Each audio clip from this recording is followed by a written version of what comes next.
We are drowning. Look around you. We have more comfort than any king in history. You have air conditioning, you have antibiotics, you have the entire sum of human knowledge sitting in your pocket. And yet, look at us. We are the most anxious, medicated, and fragile generation to ever walk in the earth. And why is that? We are running a human mind hardware that evolved for hunting and survival.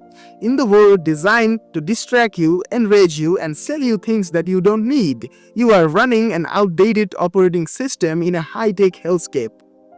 That is crushing every time you get angry at a comment online. That is a crash.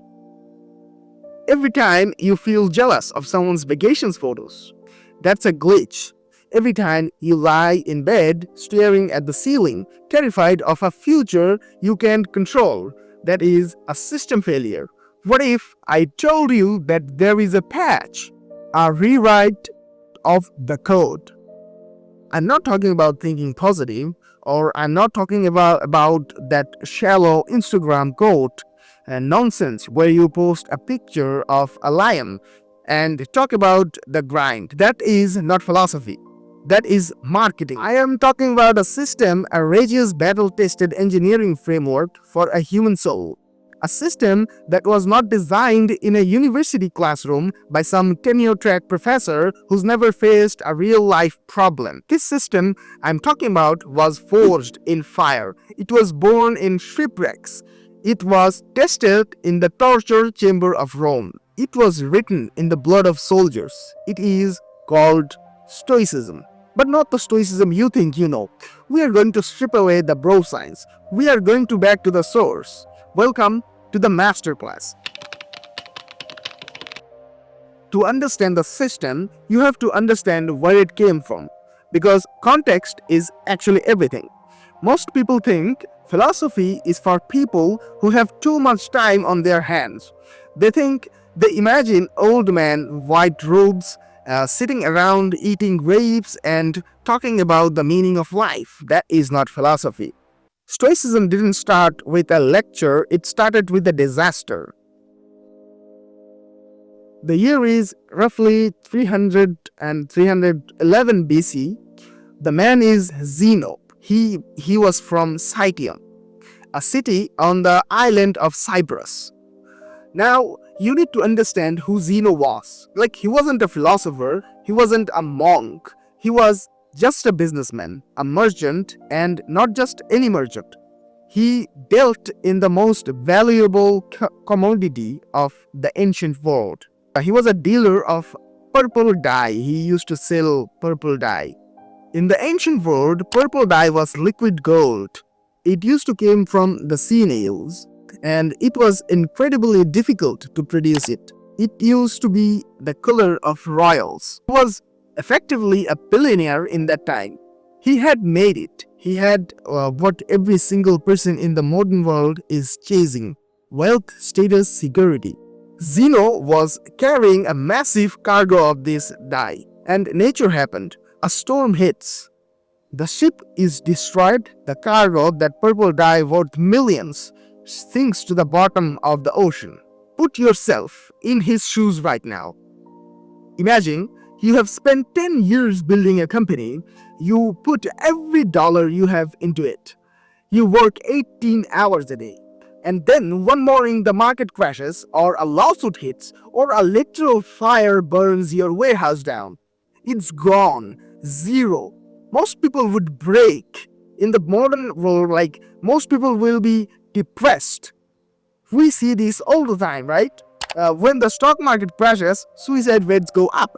When people lose their status, they lose their minds, because we have tied our identity to our cargo, like the cargo Zeno had.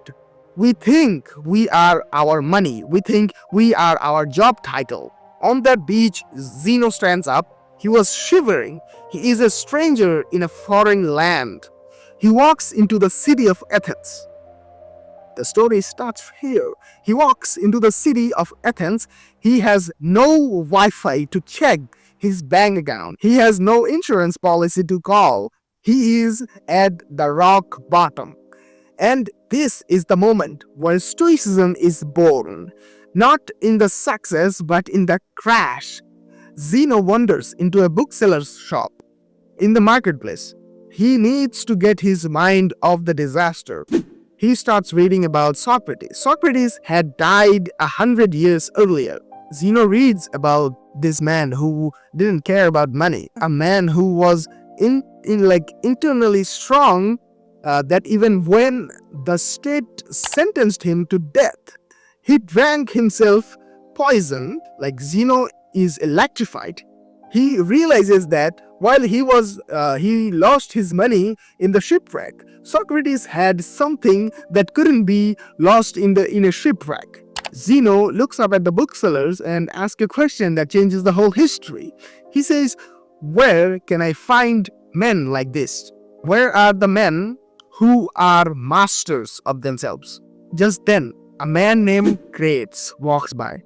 Crates was a Cynic philosopher.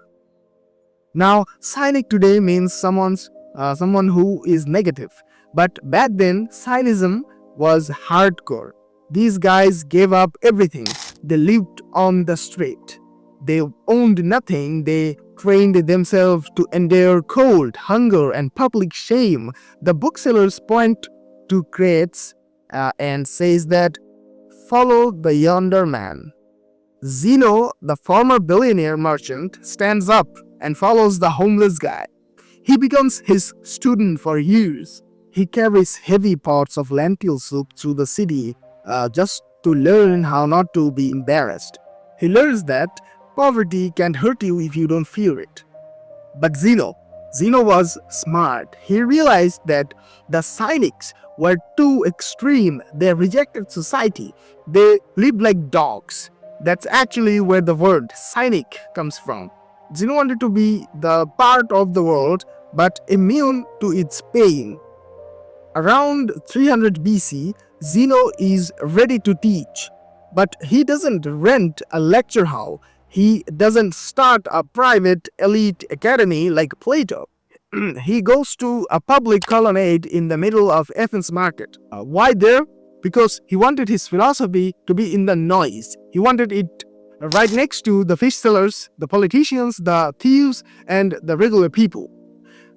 That is why it's called Stoicism. It comes from stoa, the porch. It literally means the philosophy of the porch. It is the philosophy of the street. It's not meant for the library. It's meant for the marketplace. And what did he teach? He taught that the world is unpredictable. You will have shipwrecks. You will have storms.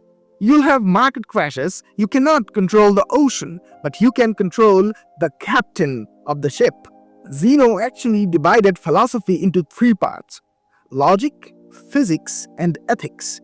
Logic tells you how to think clearly so you aren't fooled by lies.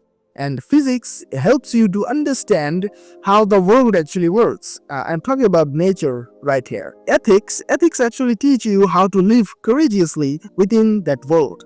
He didn't promise his students that they would get rich. He didn't promise them that they would be safe. He promised them something better. He promised them invincibility. Years later, Zeno looked back on the worst day of his life, the day he lost his fortune, his ship, and his status. He said, "I made a prosperous voyage when I suffered shipwreck." He realized that the disaster was the best thing that ever happened to him. The disaster stripped away the comfort and forced him to find the truth. So here's my question to you. What is your shipwreck? Maybe you just got fired. Maybe your relationship just ended. Maybe you feel stuck in life you hate. And Zeno would tell you good, because now you are light enough to travel. Now you are ready to learn.